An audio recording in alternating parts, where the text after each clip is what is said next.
الشيطان الرجيم بسم الله الرحمن الرحيم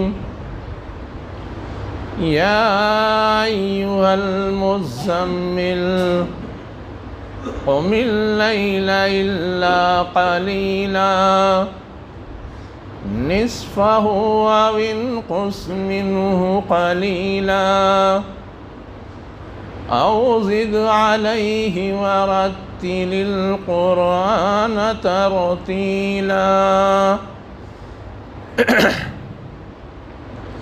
إنا سنلقي عليك قولا ثقيلا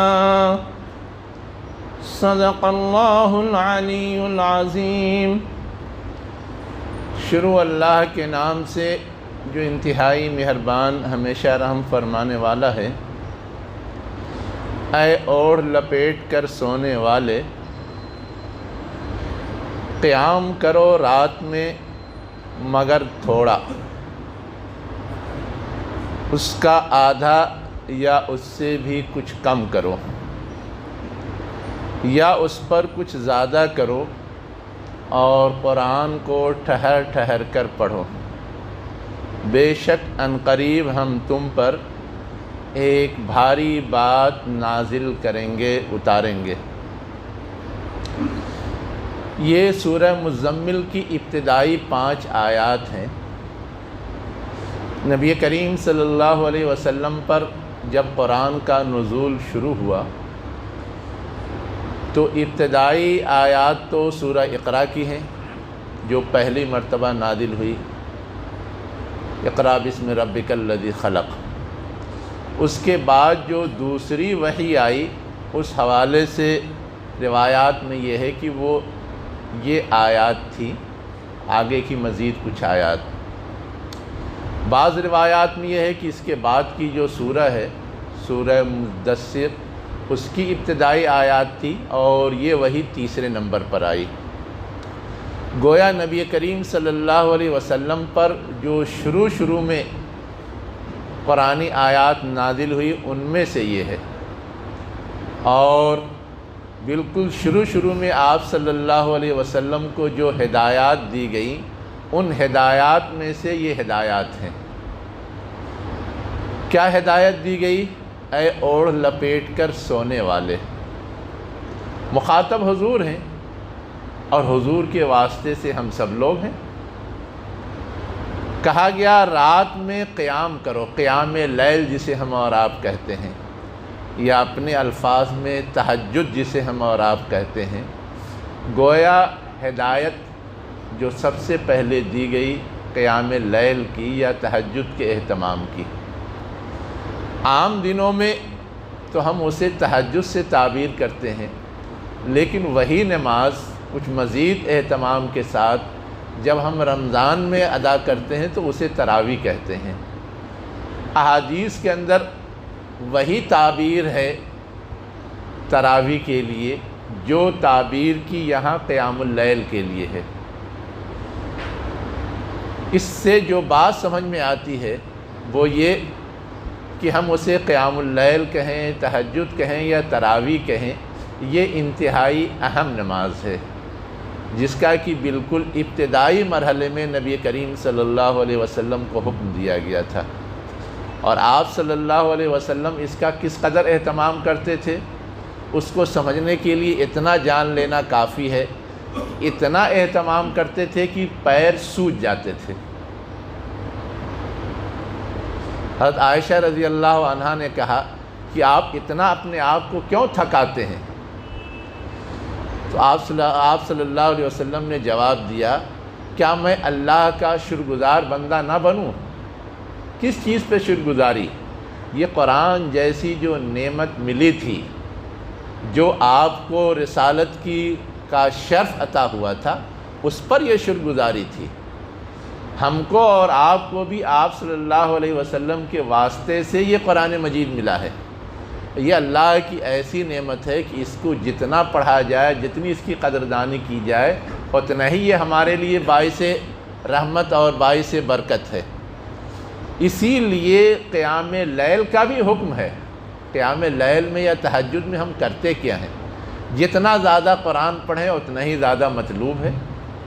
ہم تراویح میں بھی پورا قرآن ختم کرنے کی کوشش کرتے ہیں۔ پڑھنے کو یوں بھی پڑھا جا سکتا ہے، اس کا بھی اجر اور ثواب ہے، لیکن یوں پڑھنے میں توجہ ادھر ادھر بٹتی ہے۔ اگر وہی قرآن ہم نماز کے اندر پڑھیں تو ہماری توجہ مرکوز رہتی ہے۔ اس لیے نماز کی حالت میں قرآن کی تلاوت وہ کچھ زیادہ ہی باعث اجر و ثواب اور باعث رحمت و برکت ہے۔ اس لیے ہمیں اور آپ کو یہ ترغیب اور تلقین کی گئی۔ رمضان آ رہا ہے، ہم اس کا اہتمام کریں گے۔ اللہ کے رسول کو تو یہ حکم تھا کہ رات میں قیام کرو، صرف تھوڑا آرام کر لو۔ یہ گنجائش تھی آدھے رات آرام کرو، آدھی رات قیام کرو، یا یہ تھا کہ آدھی سے زیادہ رات آرام کرو اور کچھ قیام کرو۔ ہمیں اور آپ کو اس سے بڑھ کر کے یہ سہولت دی گئی کہ ہم اس سے بھی کم جتنا ہمیں توفیق ہو سکتی ہے۔ اسی سورہ کے دوسرے رکوع میں یہ بات کہی گئی کہ جتنا توفیق ہو سکتی ہے، جتنا آسانی سے ادا کیا جا سکتا ہے، اتنا ہم قیام لیل کریں۔ ہمارے اور آپ کے درمیان قیام لیل کی رکعت میں یا تہجد اور تراویح کی رکعت میں جو اختلاف ہے، اس کی وجہ یہ ہے کہ اللہ کے رسول نے کبھی کم رکعت پڑھی، کبھی درمیانی پڑھی، کبھی زیادہ پڑھی۔ حضرت عمر رضی اللہ عنہ نے بیچ کی ایک شکل 20 رکعت طے فرما دی، جس کا کہ اجتماعی طور پہ اس لیے اہتمام کیا جاتا ہے کہ ہم اور آپ آسانی سے اس کو ادا کر سکیں۔ یہ بھی اللہ کی طرف سے ہم پر اور آپ پر رحمت اور فضل ہے۔ یہ انبیاء کرام کے لیے لازمی نماز تھی، دعات کو بھی لازمی طور پہ اس کا اہتمام کرنا چاہیے۔ ہم اور آپ کو یہ رعایت ہے کہ ہم پہ لازم نہیں کیا گیا، البتہ یہ سنت تو ہے۔ اس سنت کو ہم جس قدر بھی ادا کریں گے اتنا ہی وہ ہمارے لیے خیر کا باعث ہوگا، اتنا ہی وہ ہمارے لیے برکت کا ذریعہ بنے گا۔ تو ہمیں اور آپ کو اس کے اہتمام کی کوشش کرنی چاہیے، اور یہ اہتمام صرف چند دن کا نہیں ہونا چاہیے۔ ہمارے یہاں جو یہ چلن شروع ہو گیا ہے کہ تراویح ہم پڑھتے تو ہیں، لیکن ایک طرح سے بوجھ اتارنے کے لیے 3 دن میں ختم کرنے کی کوشش، 7 دن میں ختم کرنے کی کوشش، 10 دن میں ختم کرنے کی کوشش، یہ قیام لیل یا تراویح کی اسپرٹ سے بہت زیادہ میل نہیں کھاتا۔ اللہ کے رسول صلی اللہ علیہ وسلم نے قرآن یقیناً ختم کیا 3 دن میں، 7 دن میں، 10 دن میں، 1 مہینے میں، جب جیسی توفیق ملی، لیکن تراویح کبھی صرف 3 دن پڑھ کے چھوڑ نہیں دیا، 1 ہفتے پڑھ کر کے یا 10 دن پڑھ کر کے چھوڑ نہیں دیا۔ رمضان میں تو آپ کا حال یہ ہوتا تھا کہ شروع سے یہ سارا عمل شروع ہوتا اور آخری عشرے میں تو اور زیادہ ہو جاتا تھا، اور ہمارا یہ ہے کہ ہم شروع میں پڑھ کے اپنے آپ کو ایک طرح سے آزاد کر لیتے ہیں۔ جو قیام لیل یا تراویح کی اسپرٹ سے میل نہیں کھاتی۔ ایک بات تو ہمیں اور آپ کو اچھی طرح یہ سمجھنے کی ضرورت ہے۔ دوسری بات یہ ہے کہ اس قیام لیل میں حکم کیا دیا گیا؟ رتل القرآن ترتیلا، قرآن کو ٹھہر ٹھہر کر کے پڑھو۔ اب یہ ٹھہر ٹھہر کے پڑھنے کا مطلب کیا ہے؟ عربی زبان میں رتل کہتے ہیں کسی بھی چیز کو اس کے مناسب مقام پہ رکھنے کو۔ ہمارا گھر ہے، ہمارا کچن ہے، وہاں برتن اور کھانے کا سامان رہتا ہے، ہمارا بیڈ روم ہے، وہاں آرام کرنے کے سارے انتظامات رہتے ہیں۔ اب برتن کو اٹھا کر کے آپ کہاں رکھ دیں گے؟ بیڈ روم میں۔ تو یہ اچھا لگتا ہے؟ نہیں لگتا ہے۔ ارتل عربی زبان میں کہتے ہیں سلیقہ مند آدمی کو، رتیلا کہتے ہیں اس مکڑی کو جو بڑی باریکی کے ساتھ اپنا گھر بناتی ہے۔ جو مکڑی کے جالے ہوتے ہیں کتنے باریک ہوتے ہیں، لیکن اس میں بھی پورا ایک سسٹم ہوتا ہے، پوری ایک سیٹنگ ہوتی ہے۔ تو ویسے ہی ہم قرآن مجید جب پڑھیں تو قرآن مجید جیسا نازل ہوا ہے اس کی ایک ترتیب ہے، اس کے کچھ حروف ہیں، اس کے پڑھنے کے کچھ تقاضے ہیں، ان سارے تقاضوں کو پورا کیا جائے۔ اگر ہم حروف صحیح نہیں ادا کریں گے تو گویا ہم ترتیل کا حق ادا نہیں کر رہے ہیں، ہم الفاظ صحیح ادا نہیں کریں گے گویا ہم ترتیل کا حق ادا نہیں کر رہے ہیں، اگر ہم جملے صحیح انداز سے نہیں پڑھیں گے تو بھی گویا ہم ترتیل کا حق ادا نہیں کر رہے ہیں۔ اب اسے ہم اور آپ سمجھیں، ہم اور آپ تلاوت کرتے ہیں، ہے نا؟ ہم جو بھی حروف جانتے ہیں ان حروف کو اسی طرح ادا کرنا چاہیے، لیکن ہمارے یہاں ادائیگی میں عدل بدل ہو جاتا ہے، سین کو سواد، سواد کو سین پڑھ دیں گے۔ اب قرآن کی آیت اذا جاء نصر اللہ، جب اللہ کی مدد آ جائے، سواد ہے، اگر اس کو ہم سین پڑھ دیتے ہیں اذا جاء نصر اللہ، تو نصر کے معنی آتے ہیں گدھ کے، جب اللہ کا گدھ آ جائے کوئی معنی مطلب ہوگا؟ اللہ کی صفت ہے علیم، جاننے والا، اللہ علیم ہے، خبیر ہے، لیکن اس عین کو اگر ہم الف سے پڑھ دیں تو علیم کے معنی ہوتا ہے دردناک۔ اب اگر ہم کہیں کہ اللہ علیم ہے الف کے ساتھ عین کی آواز نہ نکالنے کی کوشش کریں تو کیا ہو جائے گا؟ اللہ دردناک ہے، نعوذ باللہ۔ ہم اور آپ حضور پہ درود بھیجتے ہیں صلی اللہ علیہ وسلم، سواد سے ہے، لیکن اسی سواد کو اگر سین پڑھا جائے تو صلی کے معنی کھینچنے کے ہوتے ہیں، جیسے تلوار کھینچی جاتی ہے یا لاٹھی ڈنڈا اٹھا کر کے کسی کو مارا جاتا ہے، تو مفہوم کہاں سے کہاں پہنچ جاتا ہے ہم اور آپ سمجھ نہیں سکتے۔ اس لیے ہمیں اور آپ کو ان حروف کو اسی طرح ادا کرنا چاہیے، اور حروف کو صحیح ڈھنگ سے ادا کرنے کا تقاضا یہ ہے کہ تھوڑا دھیرے دھیرے ٹھہر ٹھہر کر کے اہتمام سے پڑھا جائے۔ ہم اور آپ اس چیز کا لحاظ نہیں کرتے۔ ہمارے علماء، ہمارے حفاظ، ہمارے ائمہ جو امامت کرتے ہیں عام وقت کی نماز میں ٹھہر ٹھہر کر کے پڑھتے ہیں، کسی مجلس میں قرات کرنی ہو تو ٹھہر ٹھہر کے پڑھیں گے، لیکن جب ان کو تراویح پڑھانی ہو تو وہ رفتار تیز ہو جاتی ہے، اور کبھی کبھی اتنی تیز ہو جاتی ہے کہ سمجھ میں نہیں آتا، حروف صحیح طور پہ ادا نہیں ہوتے۔ یہ طریقہ جو ہے یہ صحیح نہیں ہے، صرف جلد بازی کی وجہ سے ایسا کیا جاتا ہے۔ ہم پر یہ فرض نہیں کیا گیا ہے کہ لامحالہ قرآن ختم ہو، لیکن یہ ضرور ہے کہ ہم قرآن کو صحیح پڑھیں، اس لیے ہمیں اور آپ کو اس کا اہتمام کرنا چاہیے۔ ویسے ہی جو الفاظ ہیں قرآن مجید کے، جو جملے ہیں قرآن مجید کے، اس کو بھی ویسے ہی پڑھنا چاہیے۔ بے تکا کہیں بھی رک جائیں اس سے مفہوم پورے طور پہ سمجھ میں نہیں آتا۔ اور ہم پڑھتے ہیں الحمدللہ، ہم کے معنی تعریف کیا آتے ہیں؟ للہ معنی اللہ کے لیے۔ الحمدو پر اگر ہم صرف رک جائیں، للہ نہ بولیں، تو تعریف کس کے لیے؟ مفہوم ابھی واضح نہیں ہے، ادھورا ہے۔ اگر ہم دونوں کو ایک ساتھ ادا کرتے ہیں تو مفہوم کلیئر کٹ ہے کہ اللہ کا شکر ادا کرنا ہے، ورنہ تو کوئی کچھ بھی سمجھ سکتا ہے۔ ویسے ہی ایک جگہ قرآن مجید میں آیا وَلَا تَقْرَبُوا الصَّلَاةَ وَأَنْتُمْ سُكَارَىٰ، نماز کے قریب نہ جاؤ اس حال میں کہ تم نشے میں ہو۔ یہ اس وقت کی بات ہے جب شراب کی حرمت کا حکم نہیں نازل ہوا تھا۔ اب یہاں پر اگر ہم سے وَلَا تَقْرَبُوا الصَّلَاةَ پہ رک جائیں، نماز کے قریب نہ جاؤ، سمجھنے والا کیا سمجھے گا؟ اس سے نماز نہیں پڑھو۔ لیکن جب ہم پورا جملہ پڑھیں گے وَلَا تَقْرَبُوا الصَّلَاةَ وَأَنْتُمْ سُكَارَىٰ، تو وہ سمجھے گا کہ ہاں نشے کی حالت میں نماز پڑھنے سے منع کیا گیا ہے۔ اب اس زمانے میں تو نشے کی حرمت کا حکم نہیں آیا تھا، اس لیے اس ہدایت کا مطلب یہ تھا، لیکن اب تو اس کی ممانعت آ گئی ہے۔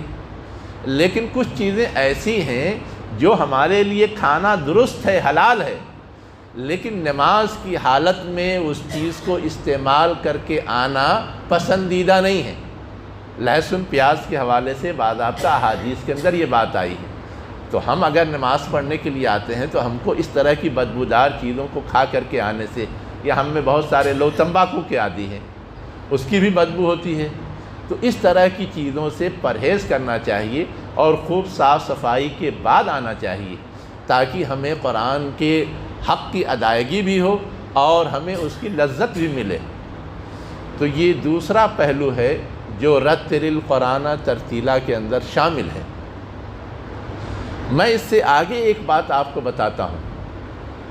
قرآن مجید ٹھہر ٹھہر کے پڑھنے کا حکم اس لیے بھی ہے کہ قرآن مجید ٹھہر ٹھہر کر کے پڑھنے کی صورت میں اس سے ایک خاص تعلق پیدا ہوتا ہے، وہ قرآن ذہن نشیں ہوتا ہے، قرآن یاد ہوتا ہے۔ کبھی آپ نے غور کیا کہ قرآن مجید کے حافظ لاکھوں کی تعداد میں دنیا میں پائے جاتے ہیں، لیکن دنیا کی اور کوئی کتاب ایسی نہیں ہے جس کے ایک دو حافظ بھی مل جائے، چاہے وہ کسی کی مذہبی کتاب ہو۔ وجہ کیا ہے؟ وجہ یہ ہے کہ قرآن کو اللہ تعالیٰ نے آسان بنا کر کے نازل کیا ہے، اور اس انداز سے نازل کیا ہے کہ اس کا یاد کرنا آسان ہو جائے۔ میں سمجھنے کے لیے ایک اشارہ دیتا ہوں آپ کو۔ ہم اور آپ کسی شاعر کو شعر پڑھتے ہوئے سنتے ہیں،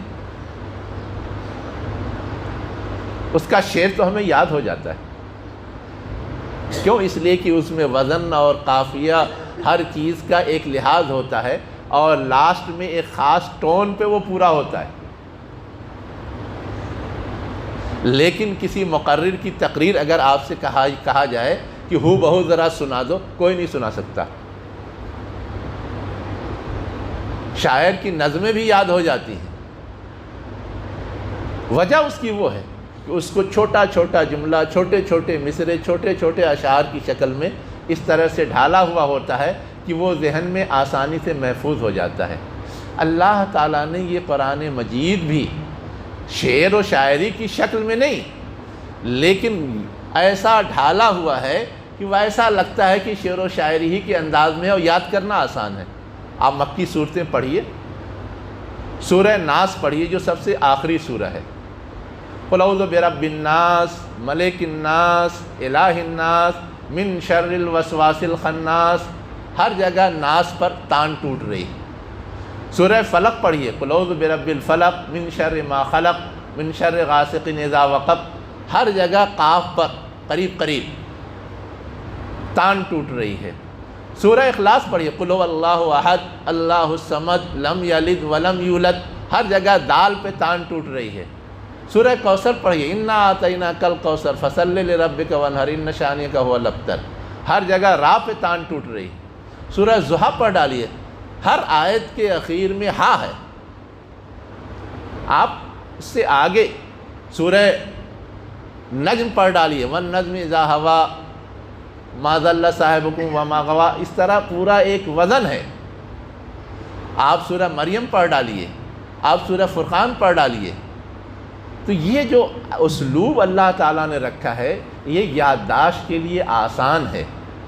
تو ہم کو اور آپ کو یہ بھی فکر کرنی چاہیے کہ یہ قرآن مجید جو ہم تلاوت کرتے ہیں یہ تھوڑا یاد بھی ہو، ٹھہر ٹھہر کے پڑھنے کی صورت میں وہ یاد کرنا آسان عمل ہے۔ قرآن تو ہمارے لیے یوں بھی یاد کرنا ضروری ہے، اس لیے کہ ہم اور آپ قرآن میں یہ نماز میں لامحالہ پڑھتے ہیں، اگر ہمیں یاد نہیں ہوگا تو پڑھیں گے؟ کسی زمانے میں بچپن میں جتنا یاد کر لیا اس کے بعد دوبارہ اس کے آگے ہمیں اور آپ کو نہیں یاد کرنا چاہیے؟ تو تلاوت کا مفہوم صرف ہم یہ سمجھتے ہیں، یا ترتیل کا مفہوم صرف یہ سمجھتے ہیں کہ بار بار صرف دیکھ کر کے ناظرے کی طرح پڑھ لیا جائے۔ نہیں، ہمیں جتنا زیادہ یاد ہوگا اتنا ہی اس کو پڑھنا بھی آسان ہوگا۔ یہ مصحف ہمارے ہاتھ میں نہیں ہوگا پھر بھی ہم پڑھیں گے، چلتے پھرتے پڑھیں گے، سوتے جاگتے پڑھیں گے، ورنہ تو ہمیشہ محتاج رہیں گے کہ وضو کر کے اہتمام سے قرآن لے کے بیٹھیں تو پڑھیں گے، ورنہ نہیں پڑھ پائیں گے زیادہ۔ تو ہمیں اور آپ کو ترتیل کے مفہوم میں اس بات کو بھی سمجھنے کی ضرورت ہے۔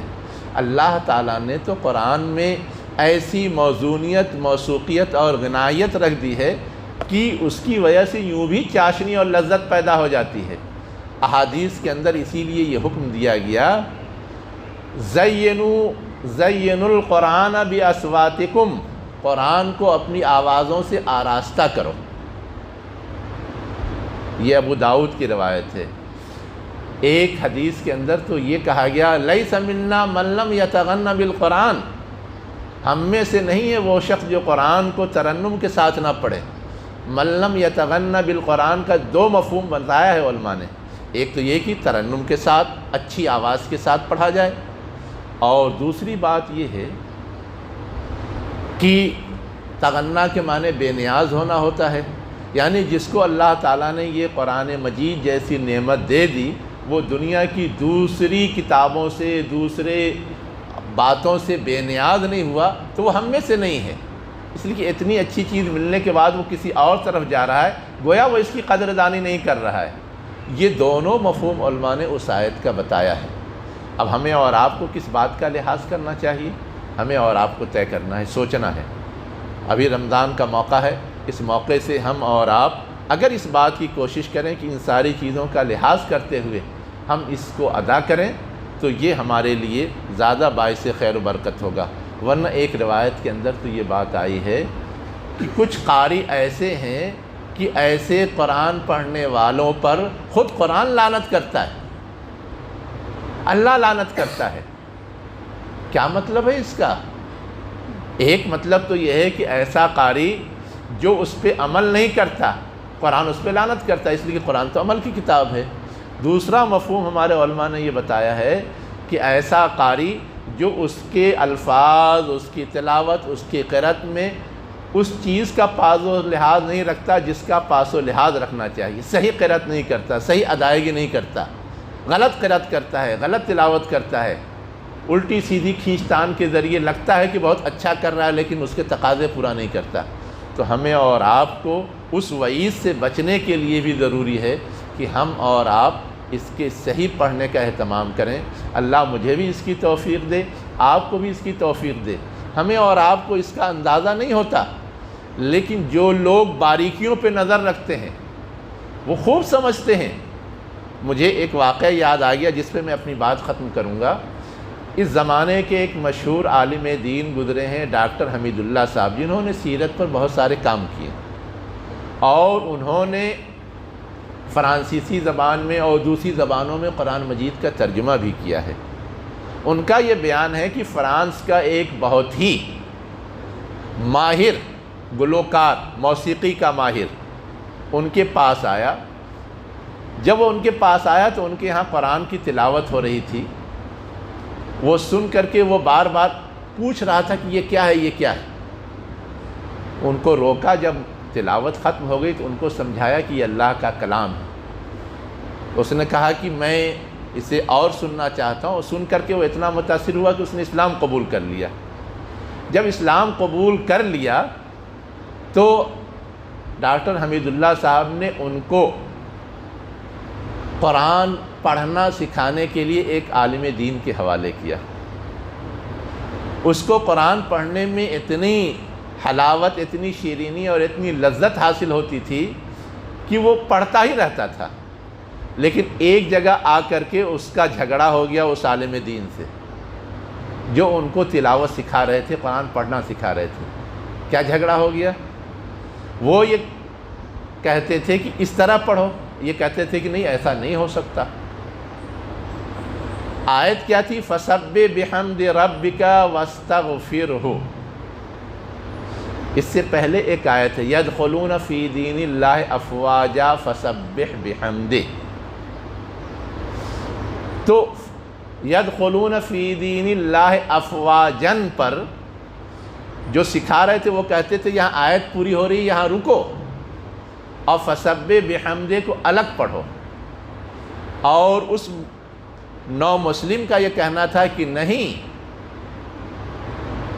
یہاں رکنا نہیں چاہیے۔ وہ کیوں کہہ رہا تھا؟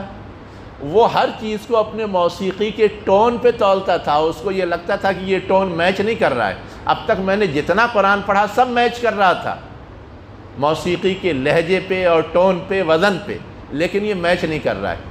پکڑ کے لے کے آیا ڈاکٹر حمید اللہ صاحب کے پاس، تو ڈاکٹر حمید اللہ صاحب کے سامنے یہ مسئلہ رکھا۔ ڈاکٹر حمید اللہ صاحب کو یاد آیا کہ میں جب تلاوت قرآن اور تجوید پڑھ رہا تھا تو میرے استاد نے یہاں پر وقف نہ کرنے کی وجہ سے، نہ ٹھہرنے کی وجہ سے مجھے سزا دی تھی، کہا تھا کہ وقف کرنا ضروری، نہ کیا جائے تو یہ غلط ہو جائے گا۔ پھر اس کو بتایا، اس عالم دین کو بھی بتایا کہ یہاں پہ وقف لازم ہے، اس لیے یہاں ٹھہرنا چاہیے۔ اور اس کو جب یہ بات معلوم ہوئی تو وہ اتنا خوش ہوا کہ ڈاکٹر حمید اللہ صاحب کو گود میں لے کر کے اسی روم میں ناچنے لگا، موسیقی کی سر میں، اور اس کے سرور میں لوگ اتنا مگن ہو جاتے ہیں، کیا کیا کرتے ہیں کوئی ٹھکانہ نہیں ہوتا۔ بہرحال کچھ دیر بعد پھر اس کی سمجھ میں آیا، وہ گیا اور اس نے پھر اپنے انداز سے جیسا سکھایا گیا تھا پڑھنا شروع کیا۔ کیا سمجھ میں آیا؟ ہم اور آپ بہت ساری نزاکتوں کو نہیں جانتے، اس لیے وہ چاشنی ہمیں نہیں ملتی، لیکن جو جانتے ہیں ان کو ملتی ہے، اور وہ فرق کو بھی سمجھ رہے ہوتے ہیں۔ اللہ ہمیں بھی اس کی توفیق دے۔ وآخر دعوانا ان الحمدللہ رب العالمین۔ اس گلوکارہ کا نام تھا ذات زبیرک۔